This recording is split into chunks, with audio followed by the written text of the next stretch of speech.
ప్రియమైన సహోదరి సహోదరులకు ప్రభు పేరట వందనాలు. అందరికీ ప్రైజ్ లార్డ్. అందరు బాగున్నారా? మీ అందరి గురించి ప్రార్థన చేస్తూ వస్తున్నాము. మీరు ఎవరైనా కొత్తగా ఛానల్ చూస్తున్నట్లయితే దయచేసి సబ్స్క్రైబ్ చేసుకోండి. అదేవిధంగా ఇతరులకు కూడా తెలియచేయండి. ఈరోజు మనం దేవుని వాక్యంలో ఉంచి నీ వాక్యము తేనె కంటే మధురమైనది. మనం చూసుకున్నట్లయితే దేవుని వాక్యము తేనె కంటే మధురమైనది. మనము ఏదైనా ఫంక్షన్స్ ఏదైనా పెట్టుకున్నప్పుడు మన స్వీట్ అనేది ఖచ్చితంగా మన ఫంక్షన్స్లో పెడతామండి. స్వీట్ అనేది చాలా ప్రాముఖ్యమైనది. ఏదైనా శుభకార్యం జరిగినప్పుడు, ఏదైనా బర్త్డే జరిగినప్పుడు, ఏదైనా మనకి ఏదైనా గొప్ప కార్యం జరిగినప్పుడు మనం ఏం చేస్తాము? ఇతరులకు స్వీట్ ఇస్తామండి. వాళ్ళ నోటిని తీపితో నింపుతాము. అదేవిధంగా మనం చూసినట్లయితే దేవుని వాక్యం అనేది తేనె కంటే మధురమైనదండి. దేవుని వాక్యం అనేది తేనెతో కంపేర్ చేస్తే తేనె ఎంతో మధురంగా ఉంటుంది. అది దేవుడి వాక్యము ఇంకా మధురంగా ఉంటుందండి. మన ఫేమస్ స్వీట్ మీకు తెలుసుంటుందండి, చాలామందికి తెలుసుంటుంది. పుల్లారెడ్డి స్వీట్ అనేది చాలామందికి ఇష్టమైంది. ఆ స్వీట్ కోసము ఎంతో కాస్ట్లీ కూడా అదండి. అది ఎంతో ఎక్కడెక్కడో దూరం నుంచి వచ్చి ఆ స్వీట్ తీసుకుని పోతూ ఉంటారండి. అంత ప్రాముఖ్యమైనది ఆ స్వీటు. అంతకంటే ప్రాముఖ్యమైనది దేవుని వాక్యం అండి. దేవుని వాక్యం చదువుతా అంటే ఇంకా చదవాలి అనిపిస్తుందండి. అది ఆత్మీయంగా ఉన్న వాళ్ళకి అట్లా అనిపిస్తుంది. అది ఆత్మీయంగా ఎదగాలండి దేవుళ్ళో. దేవుని వాక్యం చదువుతా అంటే ఎన్నో అధ్యాయాలు చదివేయచ్చండి. ఎంత చదివినా కానీ దానికి కొలతలేదండి. అంతగా చదవచ్చు దేవుడి వాక్యం.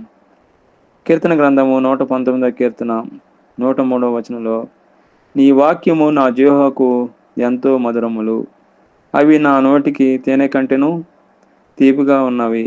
ఇక్కడ మనం చూసినట్లయితే నీ వాక్యములు నా జీవకు ఎంతో మధురము అన్నాడు. అంటే జీవకు అంటే దానికి తెలుగులో అర్థం ఏమొస్తుంది అంటే నాలుక అనే అర్థం వస్తుందండి. ఇది శరీరంలోని రుచి చూసే మాట్లాడే అవయవంగా సూచిస్తుంది.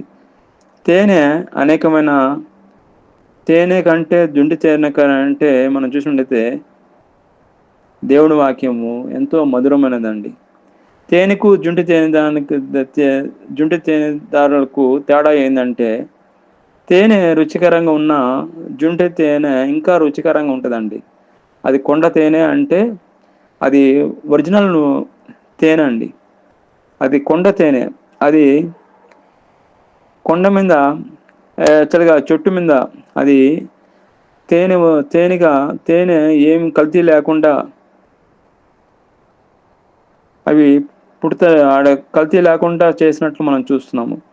ఇవి తేనెటీగలు పట్టుపెట్టి తయారు చేసిన స్వచ్ఛమైన చిక్కని మరియు చాలా తీయని తేనెగా సూచిస్తుంది. చక్కని తేనె అండి. తేనెటీగలు పెడతాయండి. అవి మధురంగా పెడతాయి. దాంట్లో కల్తీ ఉండదండి. స్వచ్ఛమైన తేనె అది. ఆ తేనె కంటే దేవుని వాక్యము ఎంతో ఎంతో మధురమైనది. కాబట్టి దేవుని వాక్యం అనేది చాలా ప్రాముఖ్యమైనది. దేవుని వాక్యం అనేది విలువైనది. దేవుని వాక్యం అనేది శ్రేష్టమైనది. మనము దేవుని వాక్యము చూసుకున్నట్లయితే దేవుడు వాక్యం అండి. వాక్యమే దేవుడు.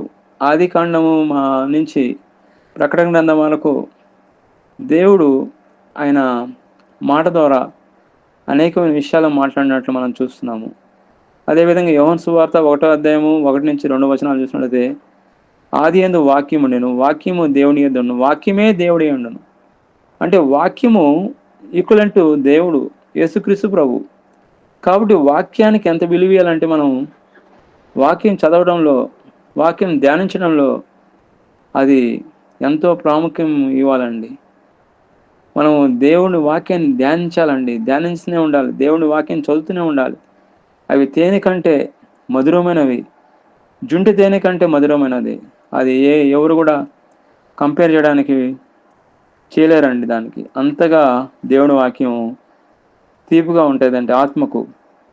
దేవుని ఆత్మకు దేవుడు వాక్యము మన ఆత్మకు ఎంతో మధురమైనదండి. ఓదార్పునిస్తుంది, సంతోషాన్ని ఇస్తుంది. దేవుని వాక్యం చదువుతా అంటే ఎంతో మధురములు. దేవుని వాక్యం చదవడం వల్ల, ధ్యానించడం వల్ల ఆత్మకు సంతోషాన్ని ఇస్తుందండి.